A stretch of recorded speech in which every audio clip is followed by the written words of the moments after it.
Quem já perdeu alguém sabe. O tempo não cura nada, ele só aprende a disfarçar. Vai empurrando a dor para um canto mais fundo, mas ela continua lá, latejando, acordando com a gente todo dia. Agora, imagina procurar sua filha por 15 anos, passar por todos os estágios do luto, menos o de aceitar. Porque no fundo, alguma coisa te diz que ela está viva, que ela não foi embora, que ela só está perto demais para ser vista. Foi assim com a Dona Vera.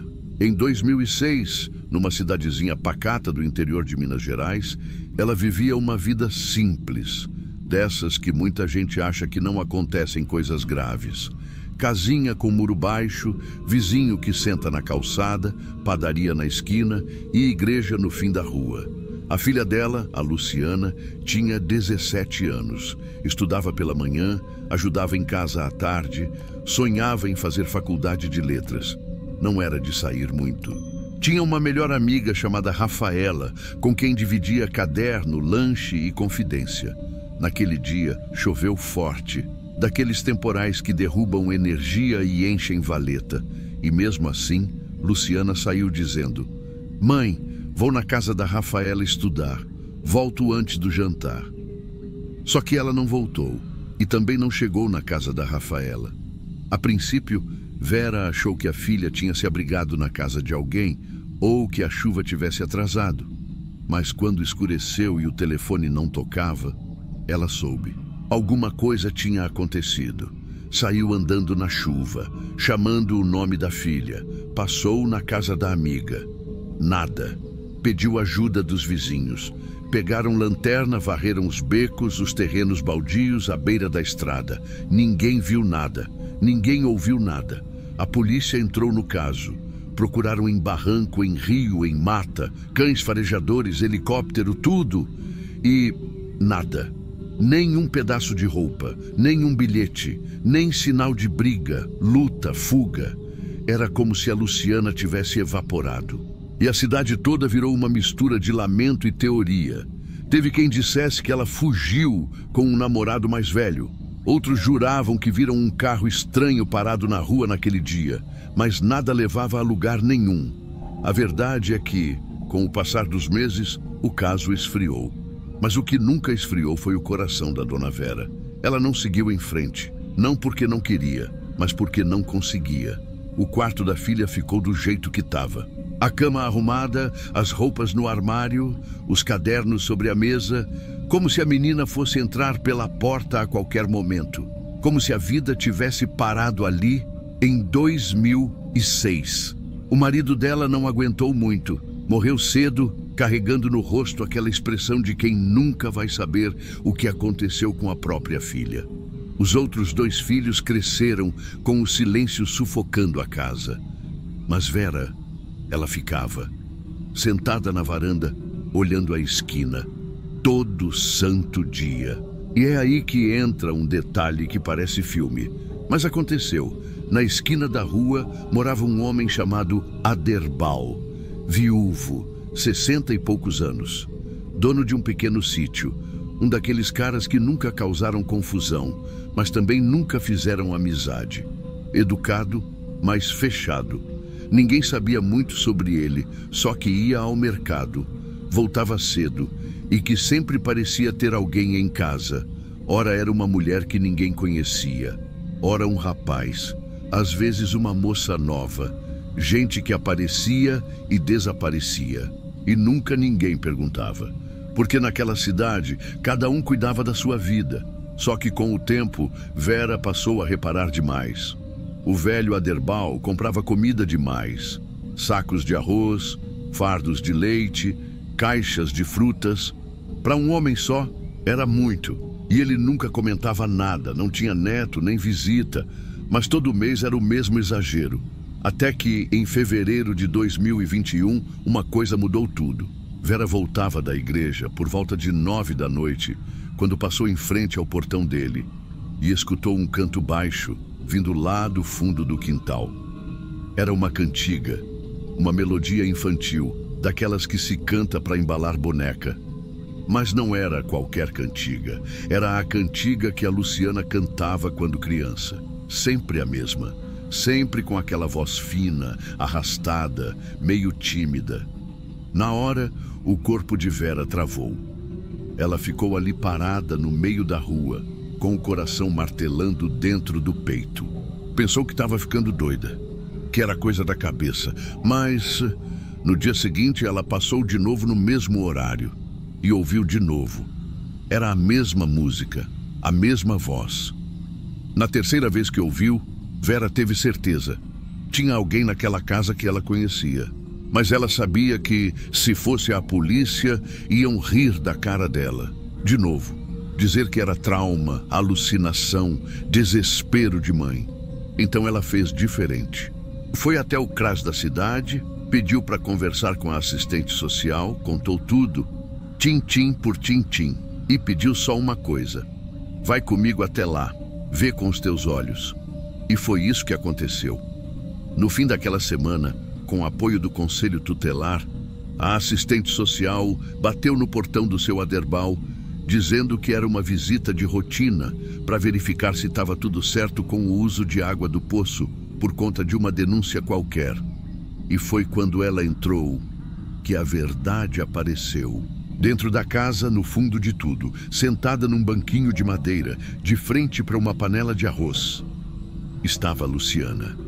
Mas não era mais a menina de 17 anos. Era uma mulher.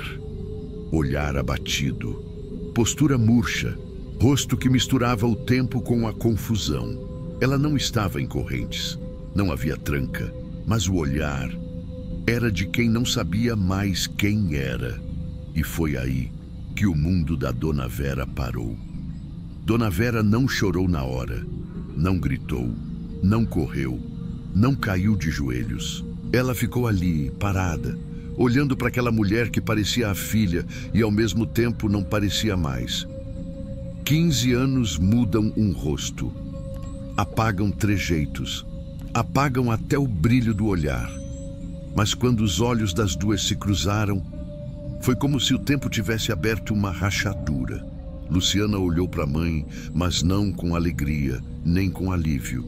Ela recuou, deu um passo para trás, desconfiada, como se estivesse vendo uma estranha. A assistente social tentou conversar, fazer perguntas simples, mas Luciana respondia pouco e sempre olhando para o chão.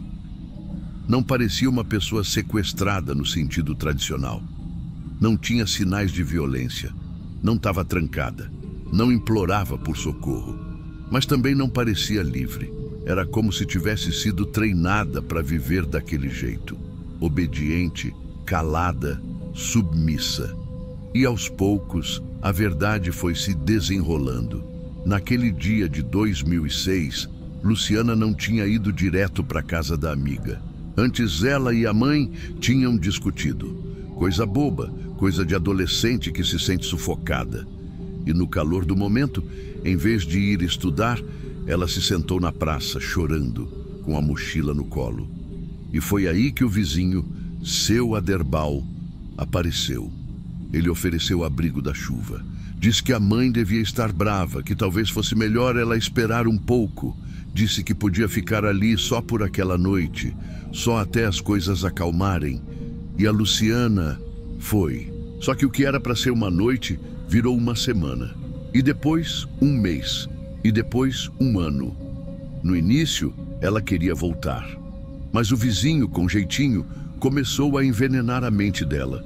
Dizia que Vera tinha dito para não procurar mais, que a mãe já tinha ido na delegacia e declarado que a filha não fazia falta, que ninguém procurava, que ninguém sentia falta.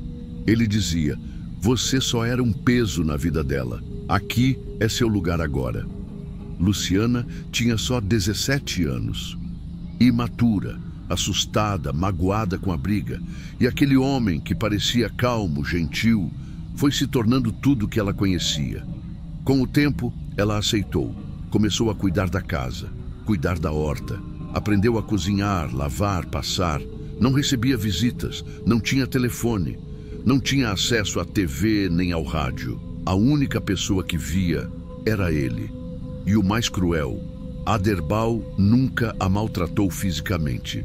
Ele não usava força, não gritava, Não batia, ele convencia. Manipulação silenciosa, daquelas que amarram por dentro. Ela não era prisioneira de correntes, ela era prisioneira de uma mentira. Durante os anos, a rotina virou regra, e ela passou a acreditar que aquilo era tudo o que restava, que o mundo lá fora tinha desistido dela, que a mãe tinha enterrado sua existência, até aquela noite em que Vera entrou e mostrou as cartas, mostrou as fotos antigas, os bilhetes de aniversário guardados, os cadernos rabiscados da escola, com coraçõezinhos e letras de música. Mostrou uma caixinha com as fitas de cabelo da filha, com os nomes das amigas colados no espelho do quarto, intacto por 15 anos. E disse: "Eu nunca parei, eu nunca desisti de você." Foi só aí que alguma coisa quebrou dentro da Luciana. Ela começou a tremer, a chorar baixo, como criança com medo.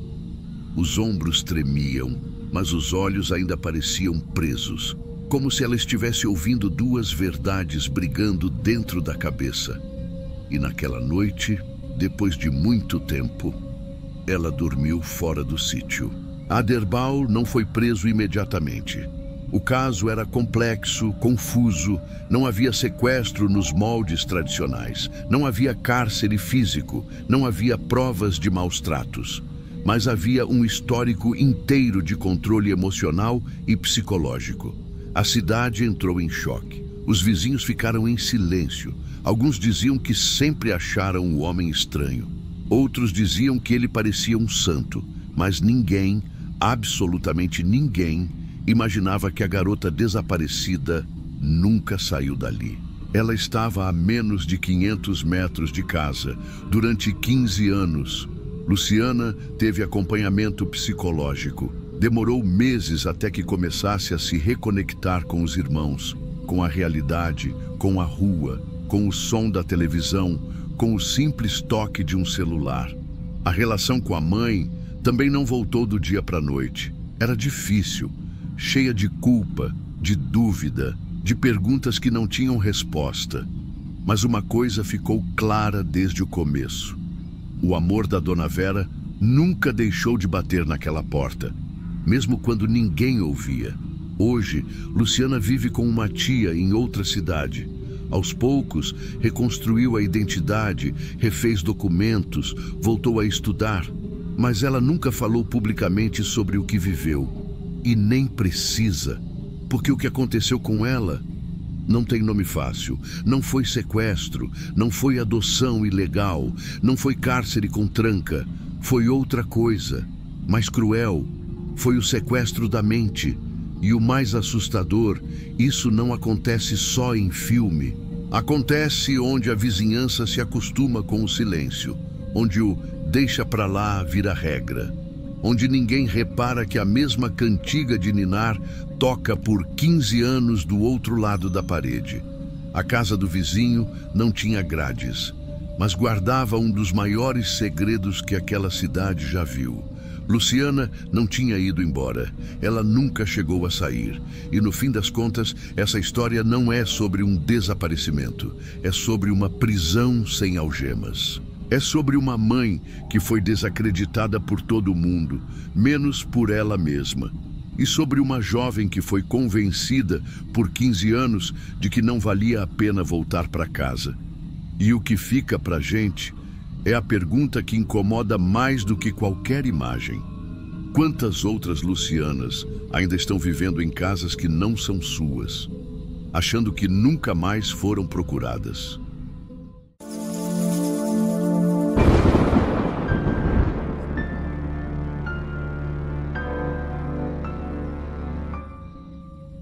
Você já teve aquela sensação de que alguma coisa ficou presa no tempo? Como se, em determinado ponto de uma estrada, o mundo simplesmente parasse? Como se algo tivesse acontecido ali e ninguém tivesse coragem de olhar de novo? Eu vou te contar uma história que ficou engasgada durante 18 anos numa das rodovias mais perigosas do Brasil, a BR-364. E quando eu digo engasgada, é porque nem o mato conseguiu engolir tudo. Tudo começou em 1987. A família Andrade, o seu Vicente, a dona Iracema e os 2 filhos pequenos, a Carolzinha e o Pedro Henrique, saiu de Ji-Paraná, em Rondônia, com destino a Cuiabá. Eles iam visitar uns parentes, resolver uma burocracia de herança e aproveitar para fazer um passeio com as crianças. O carro era um modelo antigo, um Corcel 2 vinho com faixa branca na lateral. Daqueles que você ouve vindo de longe com um motor meio rouco. Eles saíram de manhã cedo, num sábado. Deram tchau para os vizinhos, abasteceram num posto ali, perto da saída da cidade, e sumiram. Ninguém mais viu. O trajeto era de mais ou menos 600 quilômetros, passando por trechos bem isolados da BR-364. A rodovia era conhecida pelas curvas perigosas, ausência de acostamento e pela fama de esconder coisa demais no mato. Nos primeiros dias, os parentes acharam que podia ser só um atraso. Depois de uma semana, veio o desespero. A polícia foi acionada, fizeram buscas com helicóptero, colocaram cartaz em cidade pequena, até em igreja. E nada. Nenhuma pista, nenhuma testemunha, nem vestígio do carro. Chegaram a cogitar que a família tivesse sido assaltada e levada para o meio do matagal. Mas nem carro queimado, nem marca de pneu, nem nada. Também falaram que o seu Vicente podia ter fugido com a família por causa da herança ou por alguma dívida que ninguém sabia. Mas isso nunca colou. Era um homem simples, de fala calma, que frequentava a igreja e vendia ferramentas. A história esfriou. A BR seguiu engolindo caminhão, ônibus, gente. E a família Andrade virou estatística. Anos depois, a casa deles foi vendida. Os nomes foram apagados da lista de desaparecidos por falta de atualização. E a única que ainda falava neles era a mãe da dona Iracema, que dizia que tinha sonhado com a neta no banco de trás, chorando. A história só voltou a respirar em 2005. Quase 2 décadas depois. E quem trouxe esse fôlego foi um caminhoneiro chamado Tadeu, que fazia o trecho entre Vilhena e Rondonópolis. Naquela noite, ele estava dirigindo devagar por causa da cerração que baixou de repente. Quase 2 da manhã, tudo escuro, só o som da faixa contínua vibrando sob o pneu e o farol iluminando o asfalto empoeirado. Foi aí que ele viu uma coisa que deixou o sangue gelado. No canto da estrada, lá no meio do matagal, piscava uma luz amarelada, intermitente, como se fosse um farol antigo tentando chamar atenção. Mas o estranho era que ela não estava vindo de dentro da pista. Ela vinha do mato. E mais de um farol. Pareciam 2. O Tadeu desacelerou, parou o caminhão e ficou olhando. A luz piscava e parava. Piscava de novo. E parava. Ele não teve coragem de descer. Pegou o rádio PX e chamou apoio. Demorou, mas a PRF apareceu. Os policiais foram a pé com lanterna no meio do mato. E depois de uns 15 minutos de silêncio total, o rádio do caminhoneiro chiou. Achamos um carro antigo aqui. Tá atolado, mas parece inteiro. O Tadeu largou o rádio e foi junto. E o que ele viu naquela noite, ele nunca mais conseguiu esquecer. O carro estava ali, entre galhos secos, cipós e folhas caídas, como se tivesse sido engolido devagar pela floresta. A lataria estava quase toda coberta de musgo e barro, mas dava para ver a faixa branca. Era um Corcel 2, vinho. As portas estavam fechadas, a frente do carro enterrada até o meio do pneu, mas a estrutura intacta. Nenhuma marca de batida, nenhum vidro quebrado, como se tivesse sido deixado ali com calma. Quando abriram a porta do motorista, um cheiro forte saiu de dentro. Era um cheiro velho, abafado, misturado com ferrugem. Mas o que mais perturbou foi o som. O rádio do carro, aquele rádio antigo de botão giratório, ainda estava ligado. Emitia um chiado baixo, como se estivesse sintonizado numa estação local. Era uma emissora comunitária da região que ainda existia. E ele estava perfeitamente sintonizado, sem bateria, sem explicação. No banco de trás, o forro estava todo rasgado. No chão, um tênis infantil virado de lado. Um livrinho de histórias molhado pelo tempo. E um boneco de pano, sem um braço, no porta-malas. Ossos. Os policiais chamaram reforço, isolaram a área. E no dia seguinte, os peritos começaram a examinar o carro. A perícia confirmou que os ossos eram de 3 pessoas, 2 adultos e uma criança. A outra criança não foi encontrada, mas os objetos, o modelo do carro e o registro da placa, que ainda era legível, confirmaram era o carro da família Andrade. 18 anos desaparecidos, e o carro estava ali, a menos de 30 metros da pista, no meio do matagal. Naquele trecho isolado onde a rodovia faz uma curva estranha, sem acostamento.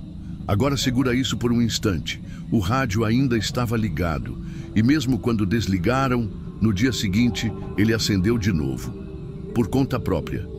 Você acha que o caso terminou aí, né? Com o carro achado, o rádio ligado, os brinquedos infantis dentro e os ossos no porta-malas. Mas não terminou, porque o que se seguiu nos dias e semanas depois levantou uma poeira que tinha ficado 18 anos dormindo no meio do mato.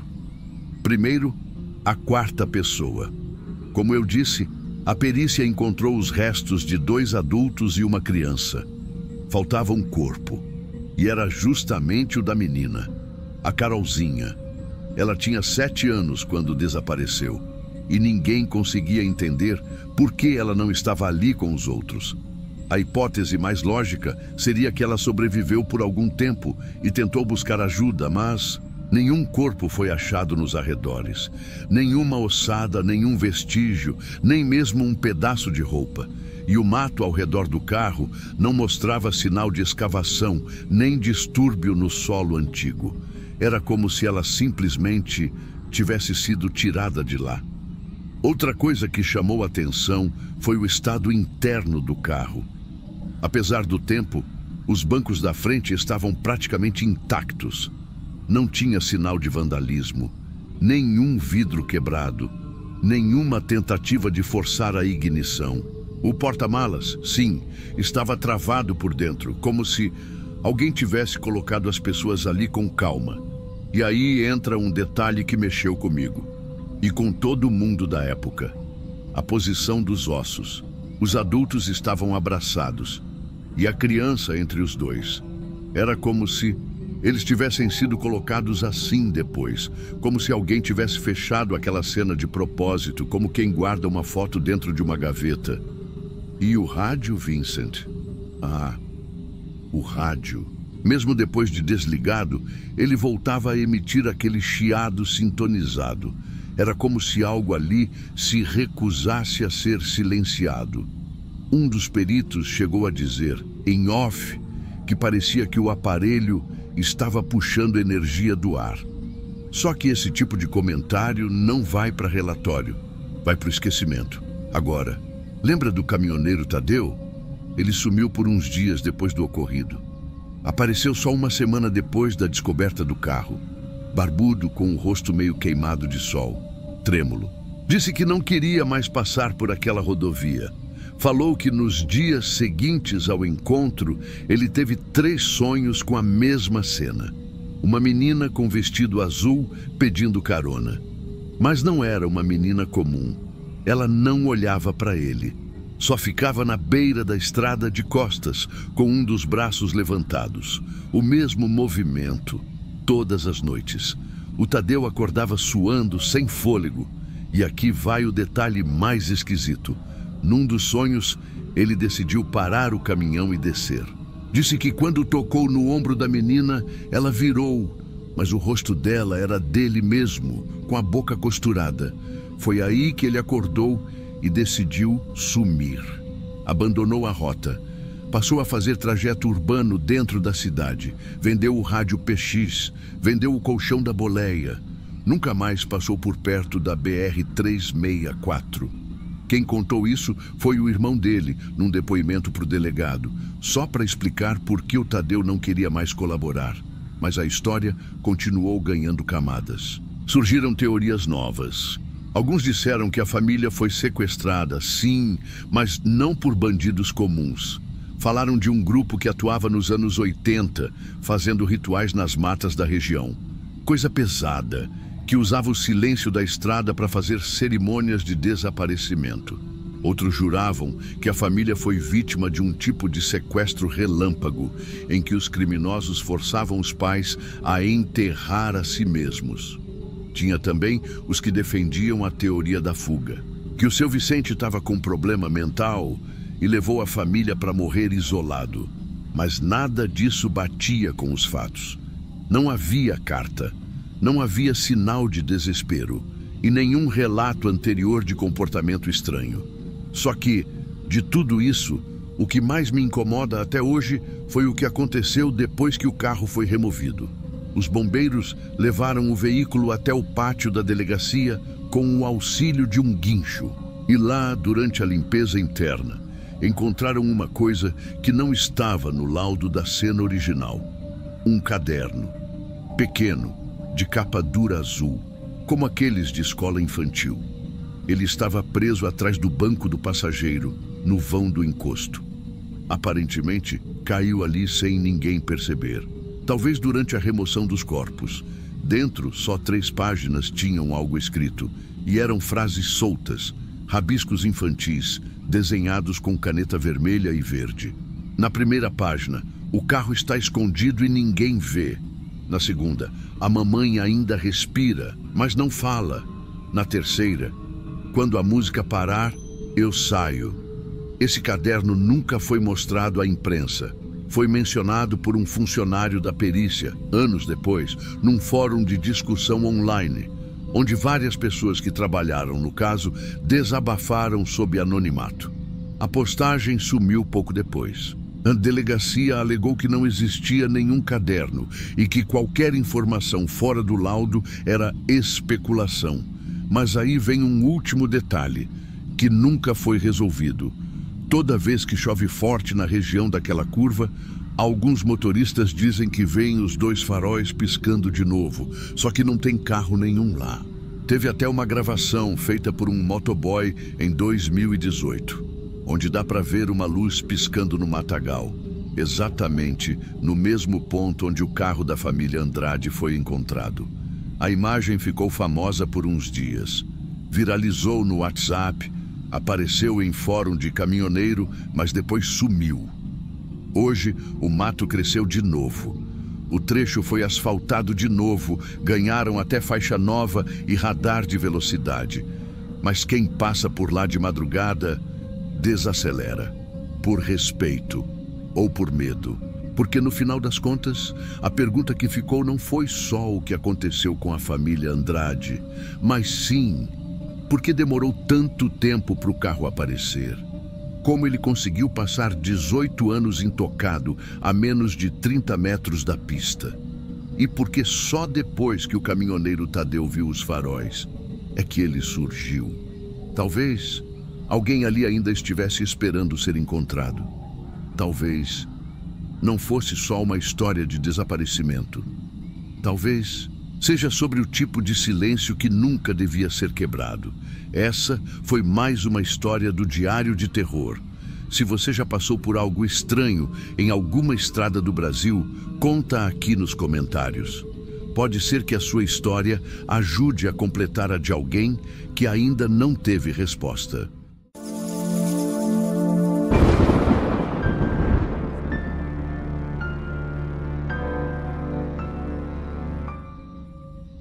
Tem coisa que acontece e parece que o tempo mesmo faz questão de esconder. Mas às vezes ele escorrega, ele tropeça e quando tropeça, alguma verdade esquecida cai para fora. Essa história começa em 1982, no interior de Minas, numa cidadezinha colada no Rio São Francisco. Um lugar onde todo mundo se conhece, onde criança ainda brincava na rua e gente deixava a porta encostada no fim da tarde. Era época de seca, e quando o nível do rio baixava, os meninos adoravam explorar as pedras que ficavam à mostra. Era quase um parquinho natural, escorregadio, perigoso, mas irresistível. Os irmãos, o Pedro e o Caíque, tinham 9 e 12 anos. Um era o grude do outro. A mãe dizia que onde um estava, o outro estava também. Não brigavam por bobeira, não tinham ciúme de brinquedo. Parecia que tinham vindo ao mundo com o mesmo pensamento. Naquele dia, um sábado abafado, os dois disseram que iam ali perto do rio. Não era longe, dava para ver a água lá do quintal da casa deles. A mãe só gritou para voltarem antes do almoço. Mas o almoço passou. E a tarde também. E o céu escureceu daquele jeito que só escurece quando tem coisa errada no ar. Chamaram os vizinhos. Foram atrás. Gritaram os nomes dos meninos até a garganta secar. Vasculharam a margem do rio, as trilhas no mato, os quintais vizinhos. Um pescador achou uma das sandálias do Pedro, presa num galho baixo. Só que nada do Caíque, nada dos dois.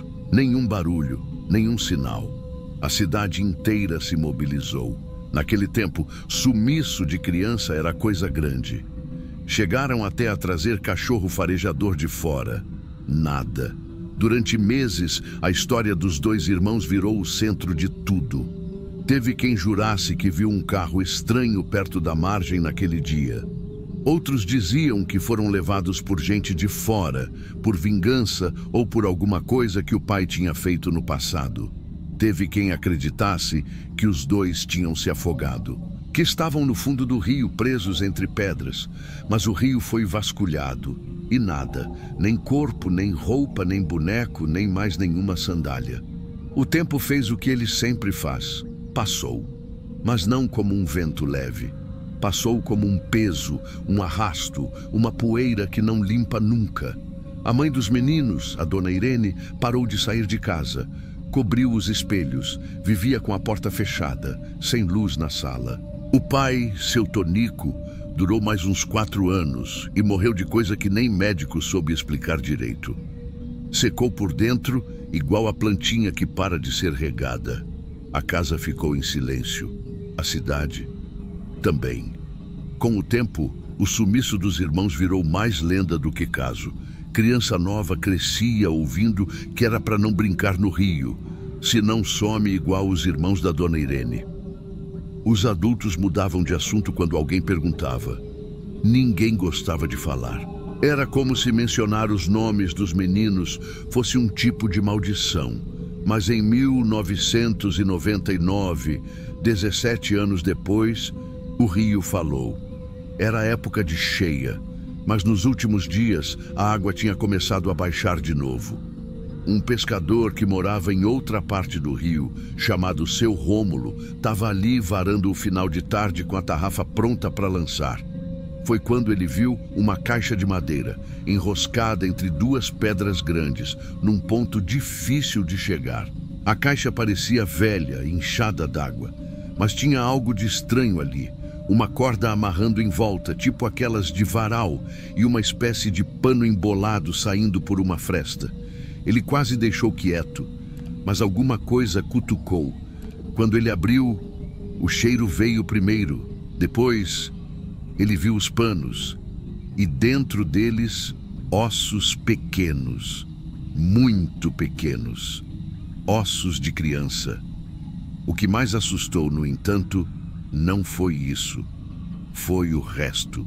Dentro da caixa, junto dos ossos, estavam 2 saquinhos plásticos com roupas infantis dobradas, uma camiseta azul desbotada com um bordado de foguete, um short listrado, um par de meias costuradas à mão, e junto disso tudo, amarrados com barbante grosso, tinha uns objetos religiosos, cruzes, imagens pequenas, umas pedras pretas, e tudo isso manchado de um vermelho escuro, seco, antigo.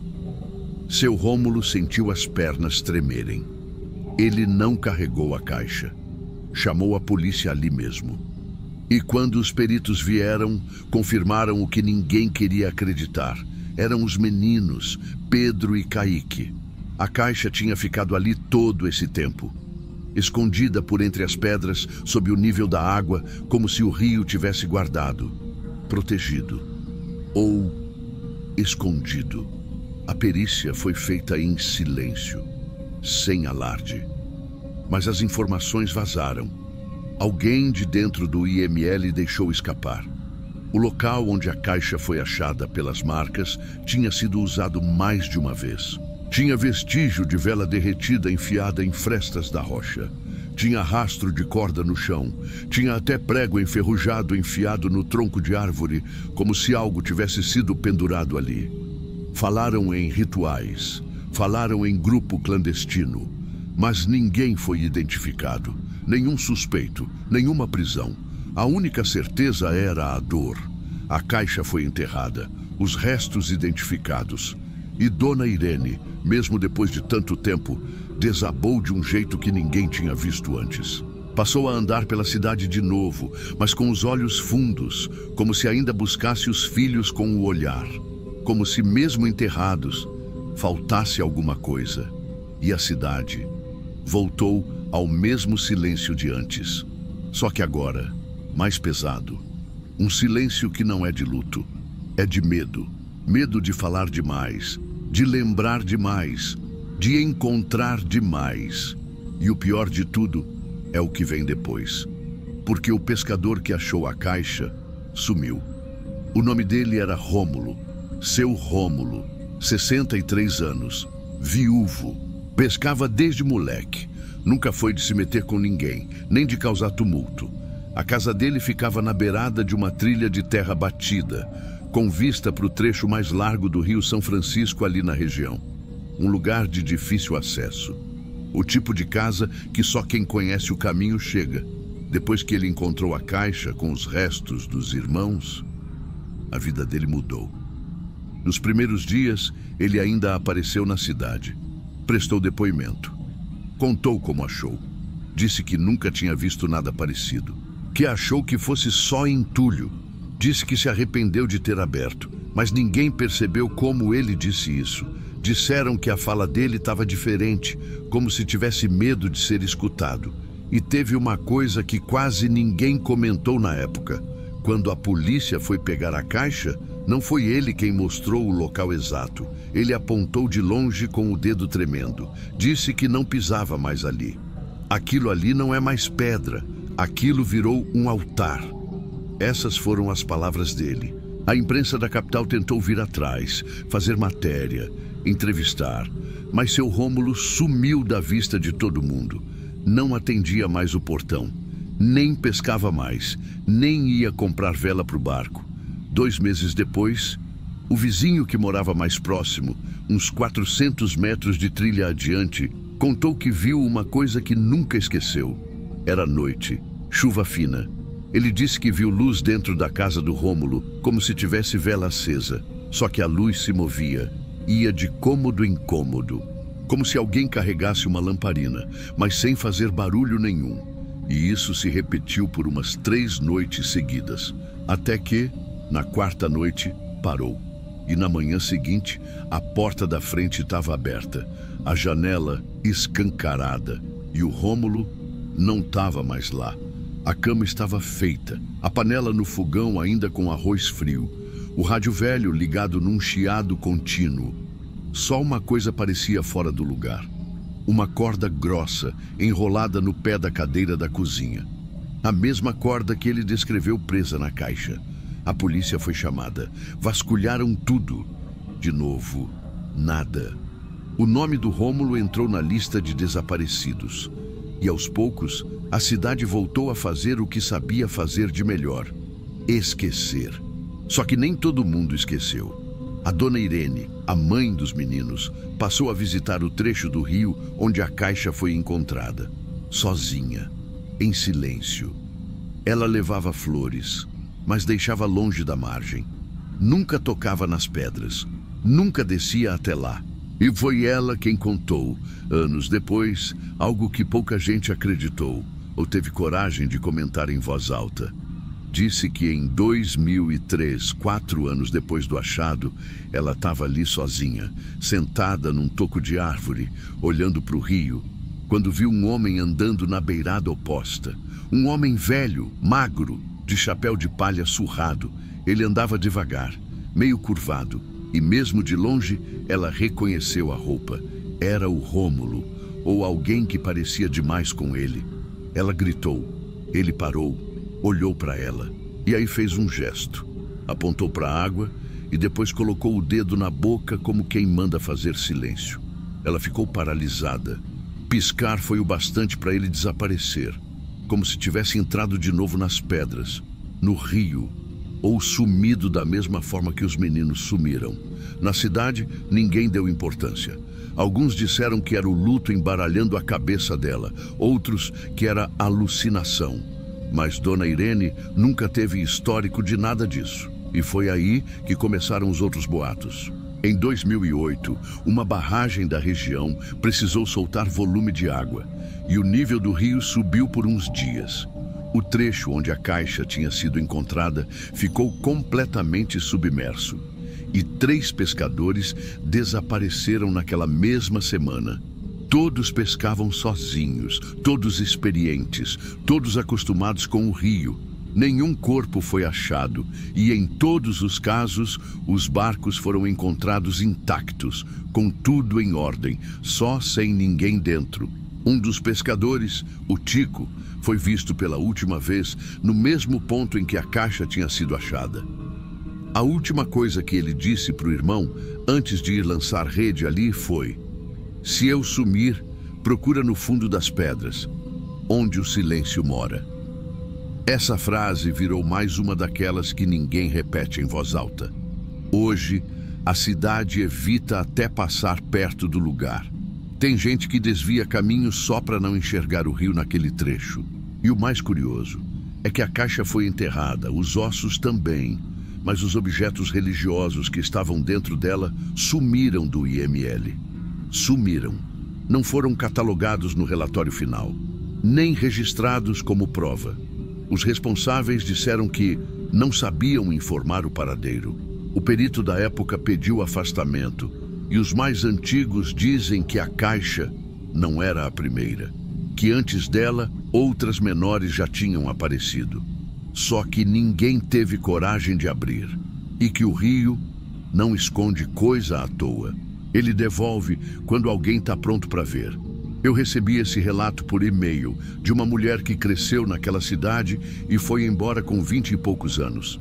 Ela disse que os moradores de lá têm um acordo silencioso entre si.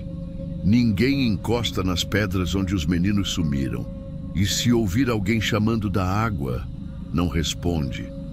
Porque dizem que a voz que chama nunca é de quem está vivo. E que algumas coisas continuam sendo oferecidas ali.